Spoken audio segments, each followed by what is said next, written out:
paano pa gumawa niyan? So, let's go sa ating CapCut. And then, kunin natin yung video na gagawin natin, yung plank video, at saka yung tumalon ka, at saka maghulog ka ng bato sa tasa, at saka yung parang naliligo ka na.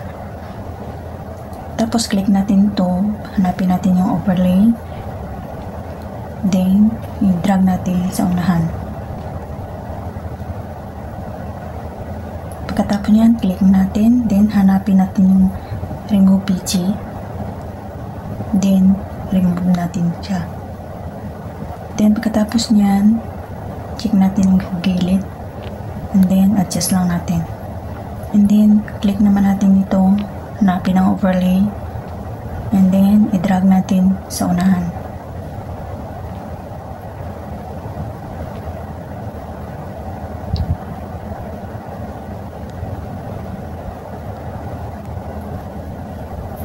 Tapos click natin, hanapin ulit natin yung remove page, and then yung costume, then i-brush lang natin yung cap. Pagkatapos niyan, hintayin natin na mag-check, and then check natin itong sa gilid. Tapos adjust lang natin itong mag.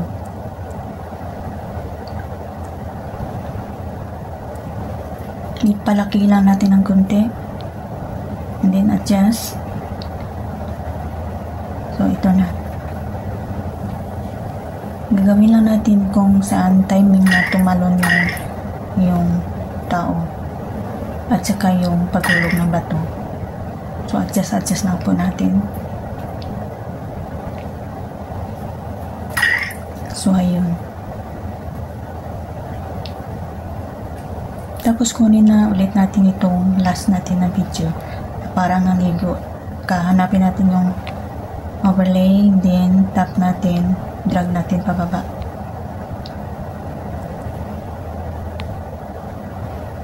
Tapos lagay natin doon sa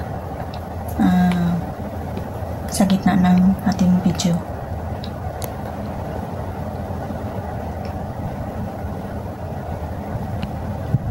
So, click natin, then hanapin natin ulit yung remove page, and then automatic na po yan na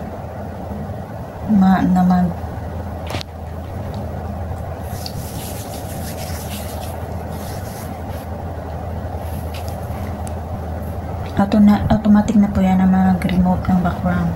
And then adjust lang natin, click lang natin ito at saka split, then delete natin itong sa unahan. Then i-adjust naman natin ito kung saan medyo malapit siya sa pagtalon. Then adjust natin paliit.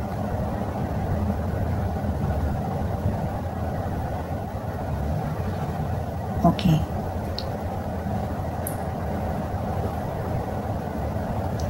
And then pagkatapos niyan, i-adjust lang natin itong sa hulihan.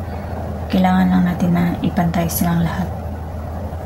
So pagkatapos niyan, pwede na nating i-export. So yan lang po.